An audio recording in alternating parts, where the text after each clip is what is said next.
The goal today is to provide an overview of the Fares Relief Program, including the authorizing legislation, the eligibility requirements, timelines for the overall program and application, an introduction to the application itself, including how to navigate the beginning portions, information about reporting expenses or losses, helpful links and contact information for applicants, and finally some time for Q&A.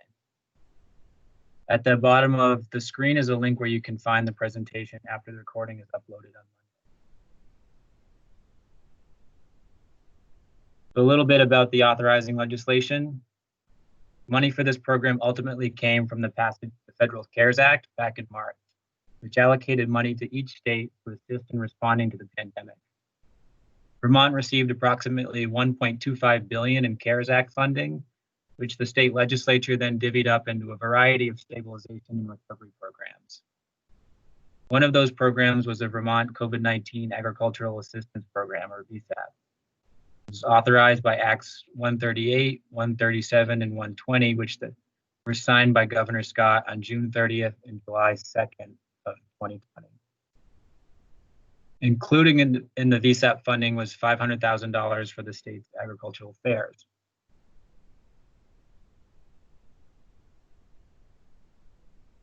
The stated purpose of the $500,000 is for awarding grants to Vermont's agricultural fairs that have suffered verifiable lost revenues or expenses caused by the COVID-19 public health emergency. Fairs must be registered with the Agency of Agriculture, and funds can only cover expenses and losses between March 1st, 2020 and September 1st, 2020. It's important to note that for lost revenue associated with the cancellation of traditional fairs or festivals, the date the event was canceled is considered the date the loss occurred. So this means that traditional fairs that occurred after September 1st are still eligible.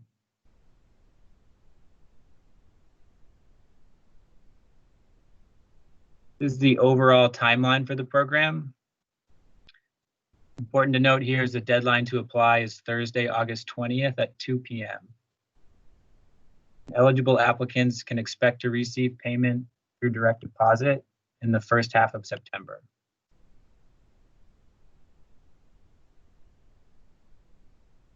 And these are just the basic steps in the application process.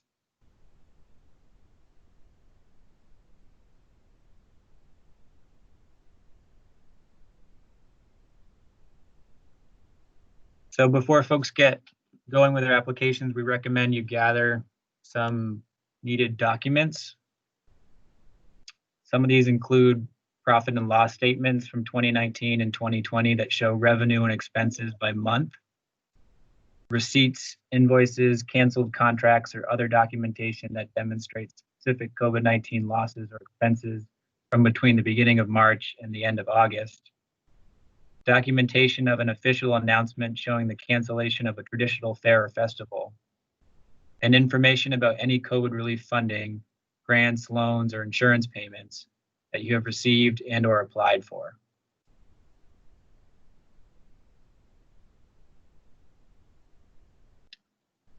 Applicants will need to apply through the agency's web grant system. You can apply using an existing account or click the register here to create a new one.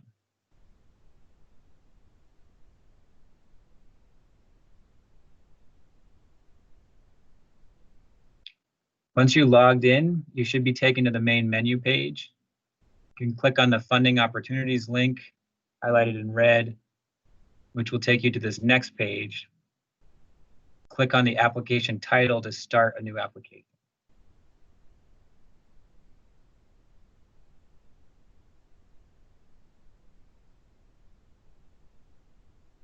Once you click on the application title, you fill out the 4 fields and click Save in the upper right corner.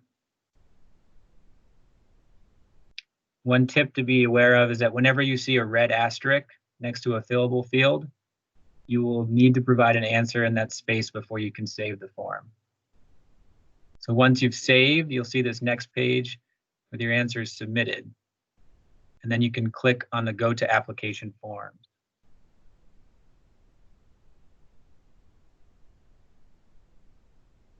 This is the application main menu. It shows all the required application forms and their status. Clicking on the name of each form will take you to a new page, each with questions you'll need to respond to. Once a form is complete, a check mark will appear next to it on this menu. When an application is ready to submit, all forms will need to show as complete. Click on an application form name to begin filling it out. You can complete these forms in any order you'd like.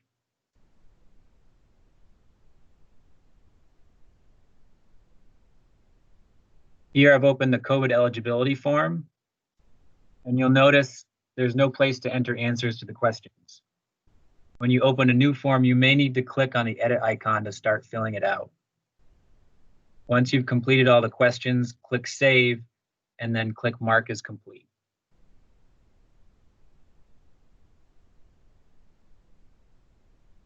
So I'm not going to walk through each form in this webinar. We've included instructions throughout the application to help guide you through the process. But I did want to mention a few general tips for working in web grants, as it's not always the most intuitive program.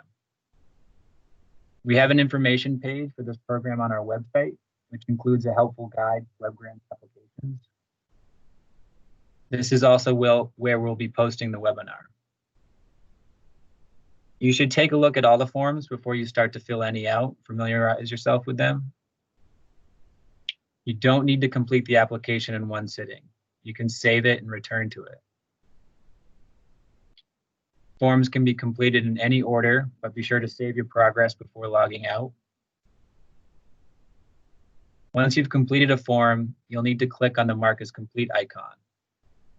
All forms must be marked as complete before the application can be submitted. Once you've marked a form complete, you can still return to it and make changes by opening it and clicking on the edit icon.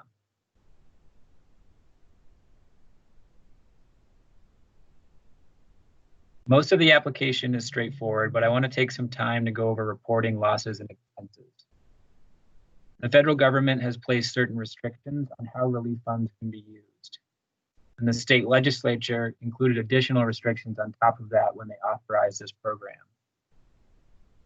The main thing to understand is that these funds are tied to losses or expenses directly associated with the COVID-19 pandemic.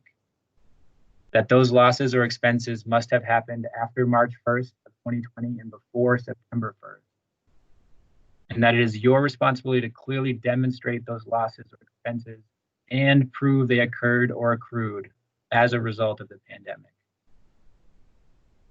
Two important caveats are, if your fair or festival was scheduled to occur after September 1st, you can use the date of cancellation as the date loss occurred.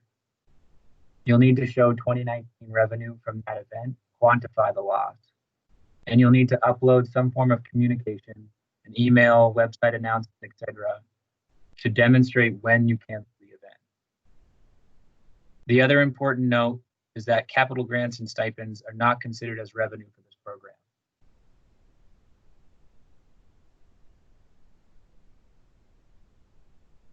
Here's a list of common losses or expenses fairs may have incurred as a result of business disruptions related to COVID-19. Remember that losses or expenses must have occurred or accrued between March 1st and September 1st of this year. Expenses or losses must be related to the COVID-19 health crisis. A loss or expense cannot be included in this application if it has already been covered by insurance or by other federal or state COVID-19 relief funding from any source. If you have applied to another funding opportunity and included specific losses or expenses there, do not include those in this application, even if other funding has not yet been approved.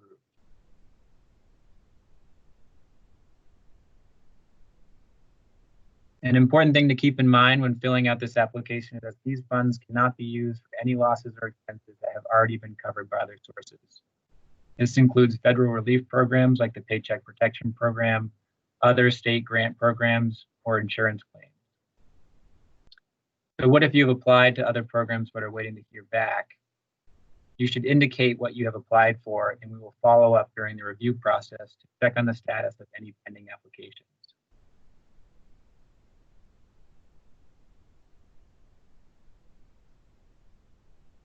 There are two separate forms in the application for reporting losses and expenses: the gross revenue form and the other economic harm form. And this is a screenshot of the gross revenue form. If you had COVID-related losses or expenses in any of the eligible months, you can demonstrate that by uploading documents such as a profit and loss statement from both 2019 and 2020. For each month, we will consider the difference between 2020 gross revenue and 2019 gross revenue as your COVID-related economic harm. If you have one document that details profit and loss for multiple months, you can upload that same document for each month. But even though this may feel redundant, make sure you upload 2020 and 2019 documentation for each month you claim losses, regardless of whether it's the same document.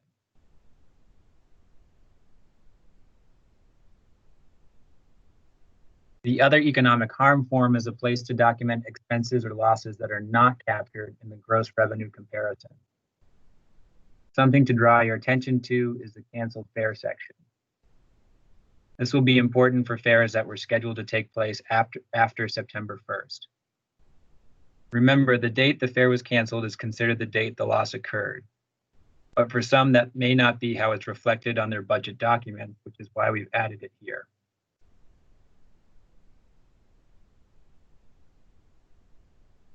Once all the applicant forms are complete, you can go ahead and submit.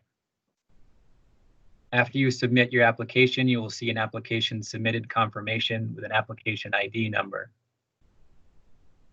You'll see an email address at the bottom of this slide. We recommend you add this address to your email contact list to ensure you receive messages and alerts from the system. Applications will be reviewed between late August and early September, and we hope to make payments to eligible applicants by the 15th of September.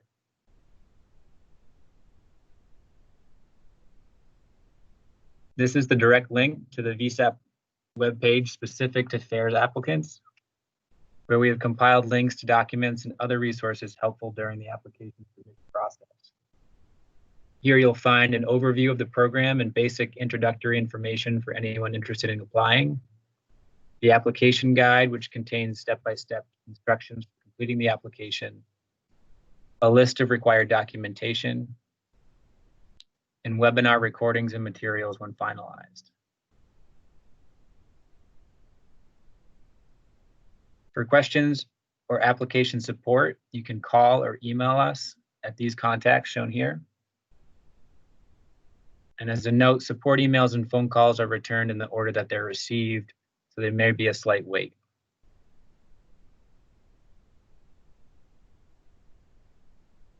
This is a link to our agency homepage where we post press releases and agency news.